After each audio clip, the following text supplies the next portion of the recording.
Hi everyone, my name is Nhi. It spells Nhi. It's a very Vietnamese name, and for those of you who are not Vietnamese, you may struggle pronouncing it correctly, so you can just call me Nhi with an N. I just realized that this is one of the very few videos that I actually introduced my name, and I saw some of you guys calling me Miss Avocado, and I think it's super cute and funny. Yesterday I just had an idea to make a little video talking about myself so that you guys could know a bit more about me. I also have an Instagram account, however I never shared it here because I rarely post anything. But if you guys are keen to follow me or want to send me a message, then this is my Instagram account. I was born in 1992, so I'm gonna turn 29 at the end of this year. I saw some very nice comments saying that, oh, you're so wise beyond your age. But then I was like, oh, should I tell them that I actually lived for a very long time already? I'm 159 centimeters. I wish I was 160. But yeah, that's all I got. I weigh 40 to 41 kilograms. So I'm super skinny. I think it's pretty weird to share my height and weight here on the internet, but I saw other YouTubers doing it. I guess it's interesting to a lot of people. I actually eat a lot. I must say that I eat twice as much as my boyfriend, but it's very hard for me to gain weight. Why did I start YouTube? I love watching videos and I love listening to people sharing their thoughts, ideas and feelings. I've learned a lot from YouTube. I learned English from YouTube. I learned history from YouTube. I learned how to communicate like a normal human being. I used to listen to girls sharing their dating, relationship lessons or stories for hours and hours. So yeah, I've always wanted to create a YouTube channel ever since I was in Singapore, but I didn't really have the courage to do so. So I kept brushing the idea aside, but it kept on bothering me. So 1 year ago, I was like, screw it. I would just upload 5 videos and see how I like it. And the rest is history. To be honest, uploading videos, putting myself up here on the internet is a huge step out of my comfort zone for me, because I've never been so vocal on social media. I call my channel Confused Avocado because there's no better word to describe my life up until this point than confusion. And there's no better fruit than avocado to represent the millennials, which is what I am. For everything I do, I need an ideal to look up to and to get inspiration from. And my ideal of YouTube is Kurzgesagt. If Kurzgesagt is gonna create a religion, I would be the first to sign up. Okay? I was born in a small city about 30 kilometers away from Saigon. I grew up in a big family, extended family. We had like a big plot of land where there are around 6 to 7 households living together like in a community. And so all of my uncles and my aunts and my cousins lived together. So yeah, I spent my childhood hanging out with my cousins all the time. I have shit ton of cousins. I think up until now I have around at least 15 nieces and nephews. My most favorite memory about my childhood is about the farm that we used to have. On the farm there were several mango trees, bananas, guavas, rambutans, lemongrass, etc. We also had a few ponds where we farm fish and sell it to the market. I'm not sure if pond is the right word because they are rectangular and not round. Yeah, so I don't know what they're called. But anyways, I loved hanging out with my sister and my cousins there. We fed the fish in the afternoon and ran around like idiots. The best part was when our family harvested the fish.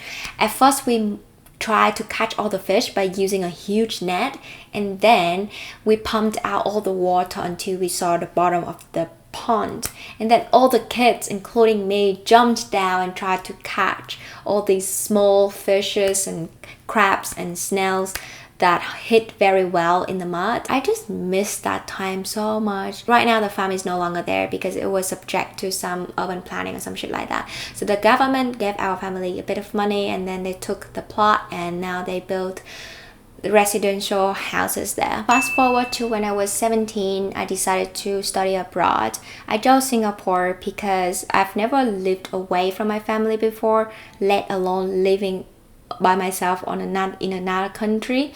So I chose Singapore because Singapore is pretty close to Vietnam, only 2-hour flight, and it's a mixture between Asian and Western culture, so it would be easier on me to adapt to the culture. I chose to study finance because my English back then wasn't so good, and I wanted to choose something that wouldn't require me to write a lot of essays. Between accounting and finance, I chose finance because finance sounds a bit cooler and smells a bit more money-ish. I didn't think that I would like finance, but it turns out that I actually loved it. I studied in Curtin University, which is an Australian school that has campus in Singapore. The main campus is in Perth. I didn't choose NUS, SMU, or NTU, which is the 3 biggest national universities in Singapore, because it was pretty hard to get in to begin with. The most important thing is that those 3 schools would require you to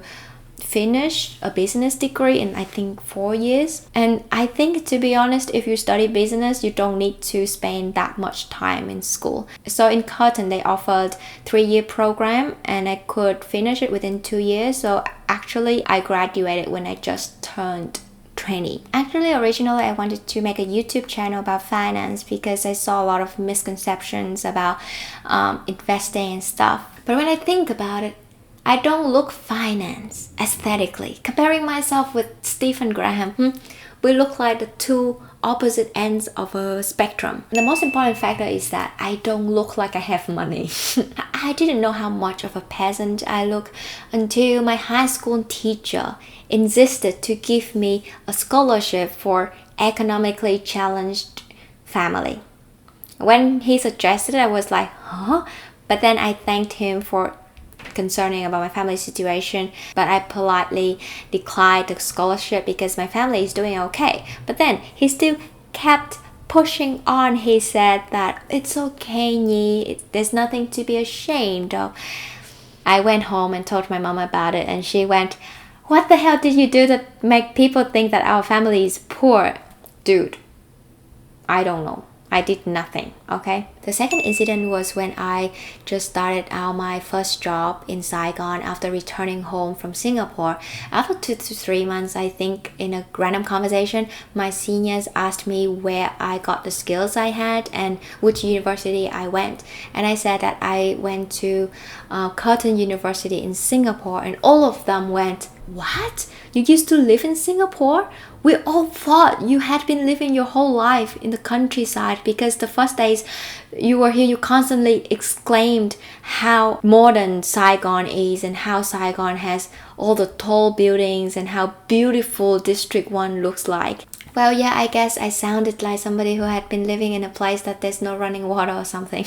Plus, for the first 6 months I lived in Saigon, I lived in a small room at my cousin's. So every single weekend I went back home because I had more stuff there. Therefore, every Friday I brought a huge backpack full of clothes into my office so that after work I could just jump on the bus and have a 1.5 hour ride home. The thing is, in Saigon, if you have a job, especially at a global company, you would rarely choose to commute by bus. The only people I saw on the bus were poor college students from other provinces or old people. Guess what? I rode the bus every single day to work because I wasn't confident enough to ride the bike in Saigon. And if you've ever been to Saigon, you would sympathize with me.